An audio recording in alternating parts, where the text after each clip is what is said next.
So about a month ago, I watched the Netflix live-action adaptation of Avatar: The Last Airbender, and I thought it was really entertaining. I liked it a lot, but I wasn't as familiar with some of the backstory, some of the lore. I did not watch all the cartoon because when that show came out, I was not usually watching cartoons. I was working on getting a job. I was working on paying for my apartment.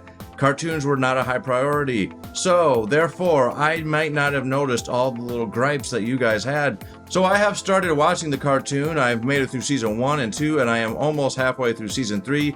And I wanted to share my take on things because I have some opinions and I have a lot of things I'm taking. I do get it, guys. I really understand why you guys love this show so much.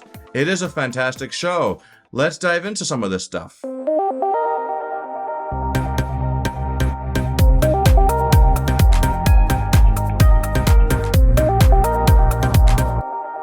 I wanted to start by breaking down just my take on some of these characters because this show has a lot of very interesting and very compelling characters, and it is just really inspiring watching it. I take a lot out of it, so let's dive into these characters. Let's start with Aang, the Last Airbender, and our Avatar. Oh, the burden of being the Avatar. What toll it must take. Aang's story is really kind of inspirational. He lost everything he knew, and he rose back up to fulfill his destiny. He takes his role so seriously that he's willing to put aside his own safety and happiness just to do what he needs to do. He's a selfless being who mostly cares about others more than himself. And I have to say, I do relate to that. There was a period growing up where I was putting everybody first. Eventually, it will lead you to being kind of unhappy. You have to take care of yourself. And this character is super inspirational. He's very well written. He's just an all-around excellent character. I think he's fantastic. And yes, I think the live-action version didn't quite nail Aang's personality, but I still think, overall, the spirit of Aang is there in the live-action. Next, Katara. She's an interesting person who is optimistic in the face of adversity and was leading the charge towards women equality well before it was even popular in mainstream media. How about them apples? And I'm betting back when this cartoon debuted, people weren't throwing around the word woke so often and complaining about females having strong characters. It's a shame we can't go back to the way we were back then. She is devoted to her family and to helping Aang fulfill his destiny. She helps him through his lows and praises his highs, all while becoming quite the badass herself. This girl is a fierce waterbender. She is very powerful. In season 1, obviously, she is still learning, but by the time season 2 comes around, she is quite formidable and she is holding her own. She does not necessarily need help from somebody, and that is something that I think is really cool about her character. She is very inspirational as well, and I'm looking forward to seeing her arc in the live action series because, man, she is great in this show. Saka!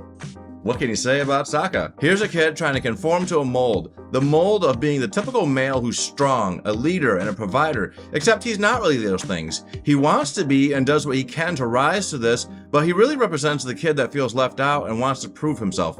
I think that a lot of people can relate to Saka. He really wants to be taken seriously as the leader. He wants to be the one who is helping everybody. He probably feels insecure in the presence of Aang, the Airbender, the last Avatar, because here he is, a guy who doesn't know everything. He thinks he's a good warrior, but he knows in his heart that he's not.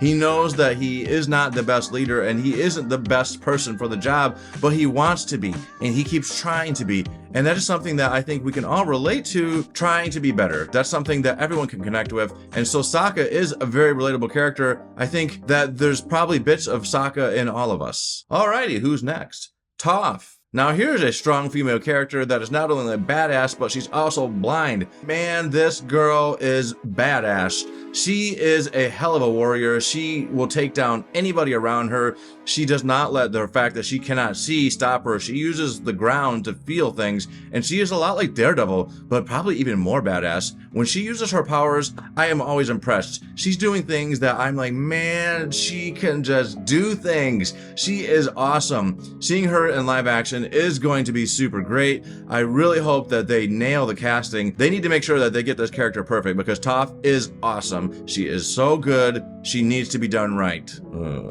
Next up is Zuko. Zuko is the victim of child abuse. He's consumed with trauma and looking for acceptance in all the wrong places. He has a warmth to him. There's a good person somewhere inside, but he's so conflicted that he's afraid to let that person out. He really wants acceptance. He wants to be loved. He is a lot like Sokka in just trying to find this role for himself.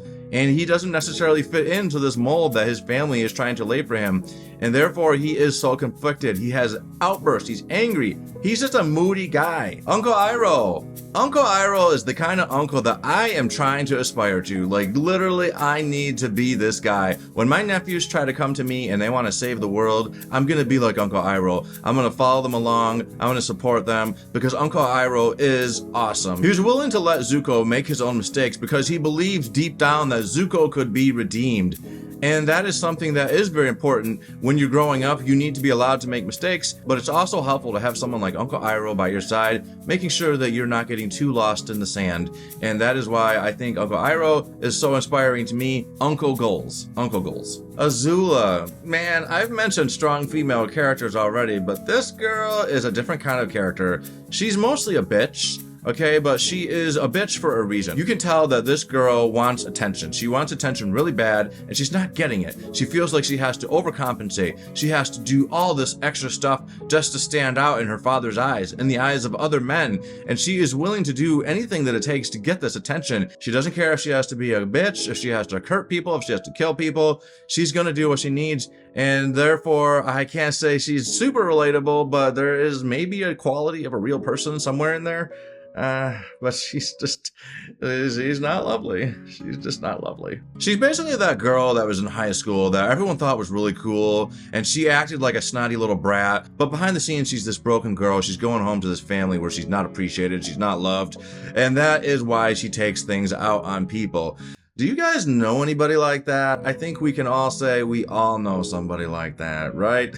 Am I right? So like I said, I thought the Netflix live adaptation was quite good. I liked it a lot. It had awesome visuals, super thrilling action, very good heart. It doesn't have quite the same charm as this animated show does, but it is very good. And I'm coming off of just having watched season 1 of the animated show. I know things. From what I could tell, they took multiple episodes throughout the series and combined them into one episode. And that is because they're trying to stay in a time frame of 1 hour, and they wanted to stick to 8 episodes, I guess. I think they could have maybe done a few more episodes, but overall they did what they could, and I think that they did a very good job. I can see why you guys feel so possessive. This is a great show. I cannot wait for season 2 of the live action show, because season 2 of the animated show is super cool. I can only imagine how awesome it's going to be seeing Toof in live action, seeing more of Zuko's story evolving, seeing Azula in her glory, I guess you could say. I'm just really excited. But I have to say, yes, I do think this animated show is very good.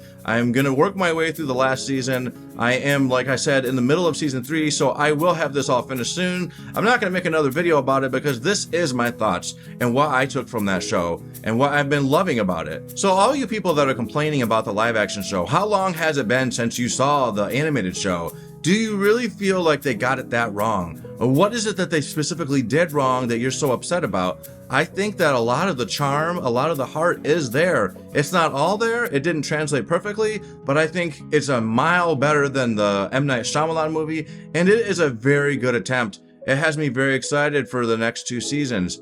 But those are my thoughts. What do you guys think of this show? Please tell me, what is it that Avatar: The Last Airbender, the cartoon, means to you? What do you take out of it? Where were you in your life when you watched this show? Did you like this video? If you liked it, hit the like button. And if you want to hear more things from me, please subscribe to my channel. And that's everything I've got to say about this. Till the next time, later.